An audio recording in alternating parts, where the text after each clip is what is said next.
Bonjour mes chers élèves, soyez les bienvenus avec moi dans une nouvelle vidéo dans laquelle je vous expliquerai la leçon intitulée les homophones grammaticaux. On a déjà vu les homophones A et A, et. Aujourd'hui, on va voir d'autres homophones en et en, sans et sans, ce et ce, c'est-à-dire CE et SE.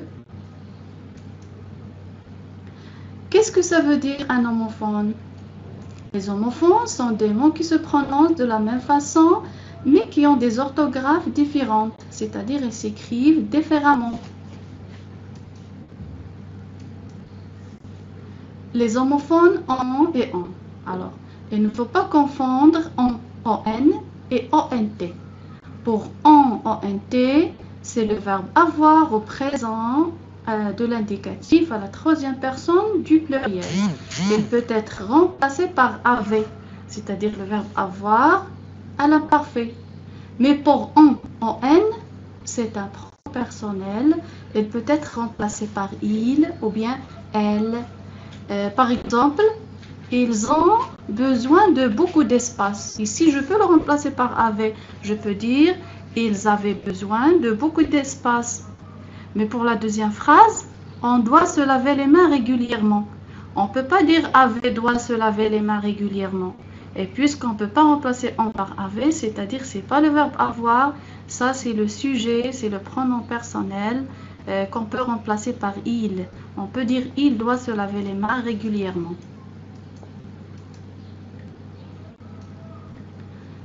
Ici, vous avez un exercice que vous allez recopier sur les cahiers bleus, les cahiers de devoirs, et que vous allez réaliser, après on le corrige. Ici, vous allez compléter par en ou bien ONT. Ici, on nous a dit de ne pas manger sans se laver les mains. Les élèves ont bien compris leur leçon. Comment prononce-t-on ce mot? Les parents de Karim ont une ferme à la campagne. On doit s'arrêter au stop. Maintenant, passons aux homophones qui se prononcent sans et sans. Alors, parfois, il y a sans avec T et il y a sans T.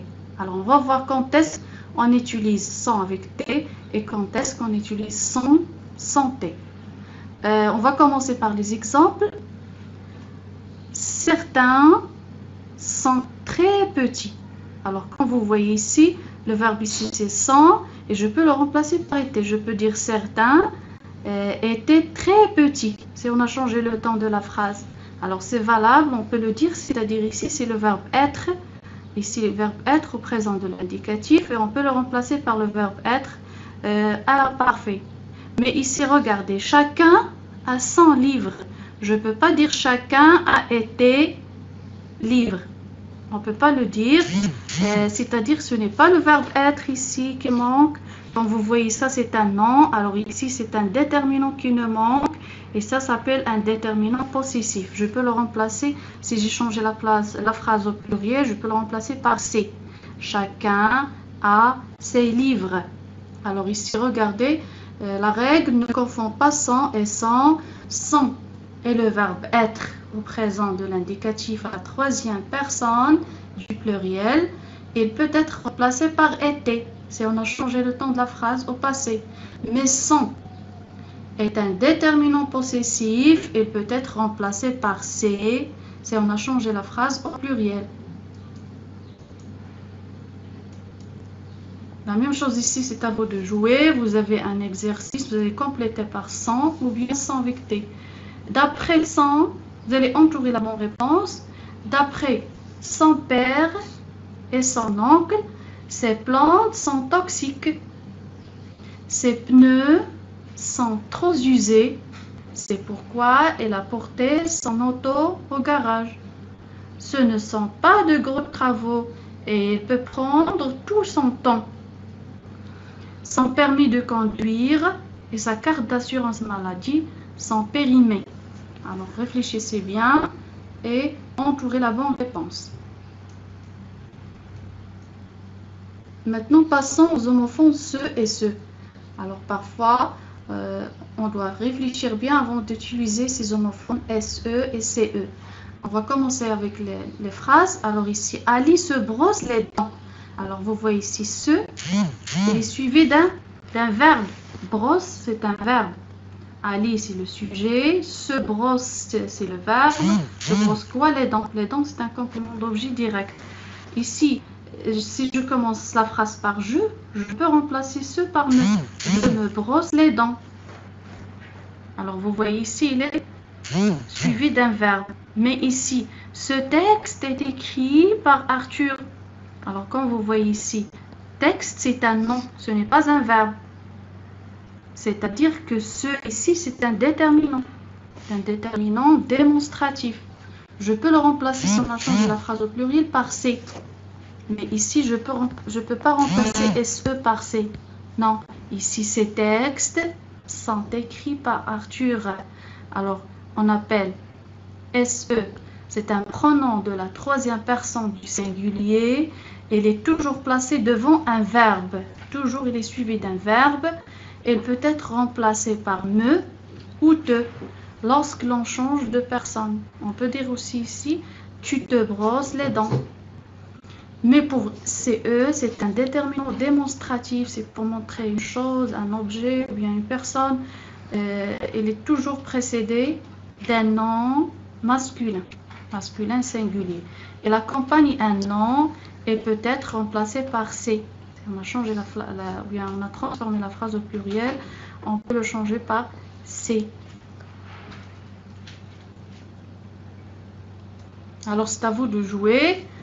Complété par SE ou bien CE. Ils se sont présentés aux urgences pour un simple rhume. Le soleil se levait sur ce paysage dévasté. Je n'ai vraiment pas envie d'aller voir ce film. Alors réfléchissez bien et entourez la bonne réponse. Et enfin, on va voir les homophones C et C. Alors quand vous voyez, ils se prononcent de la même façon, mais ils s'écrivent différemment. Ici, on écrit S, ES, ici CES. On commence avec les phrases. Il a perdu ses clés. On peut dire, il a perdu mes clés. Alors ici, comme vous voyez, on a pu remplacer C par mes. Et on peut dire aussi, tu as perdu tes clés. Mais ici, regardez, on ne peut pas remplacer C par mes. Regarde ces agneaux. Je ne peux pas dire, regarde ici tes agneaux. Alors ici, regardez C. Ça, c'est un déterminant démonstratif qu'on peut remplacer au singulier par cette ou bien par ce. Regarde cet agneau. Alors ici, regardez SES, c'est-à-dire C, c'est un déterminant possessif qu'on utilise pour exprimer la possession d'une chose. Il indique à qui appartient le nom qu'il précède. Il peut être remplacé par mais ou t lorsque l'on change de personne.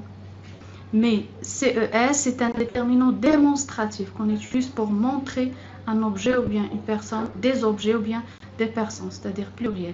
Il accompagne un nom et sert à désigner. Il peut être remplacé par cette, ce ou cette.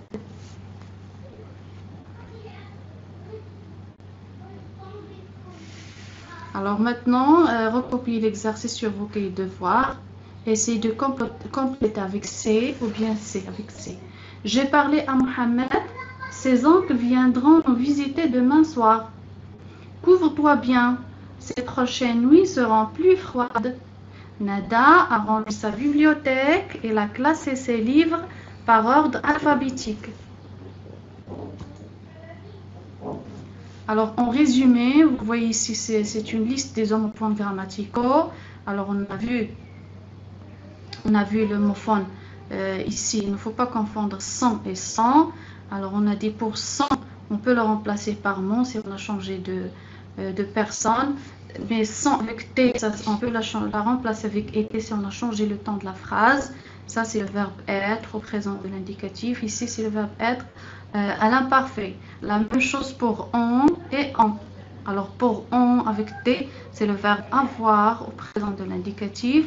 Et ici, on peut le remplacer par avait à l'imparfait. Mais en santé, ça c'est le pronom personnel qui commande la conjugaison du verbe à la troisième personne du singulier. Je peux le remplacer par il ou bien elle. Ici, pour ce et ce. Alors, on a dit pour ce, il est toujours suivi d'un verbe. Toujours, il s'écrit devant un verbe. Mais CE, il s'écrit toujours devant un nom. Je peux la remplacer par C. Mais toujours, il est suivi d'un nom parce que c'est un déterminant démonstratif. La même chose ici pour C et C. Alors pour C, je peux la remplacer par mais. Ici, ce sont des déterminants possessifs. Mais pour C, je peux la remplacer par ce si on a transformé la phrase au singulier. Ici, ce sont des déterminants ou bien des adjectifs démonstratifs.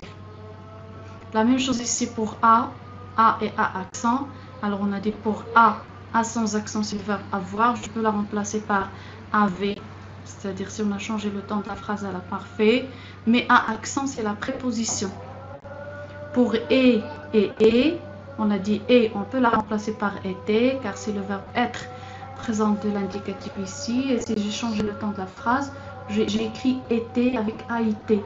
Mais ET, c'est la conjonction de coordination, c'est-à-dire je peux la remplacer par et puis. C'est une conjonction qui relie deux noms, deux verbes, deux phrases, deux adjectifs, etc. Alors, bonne chance. Merci pour votre attention.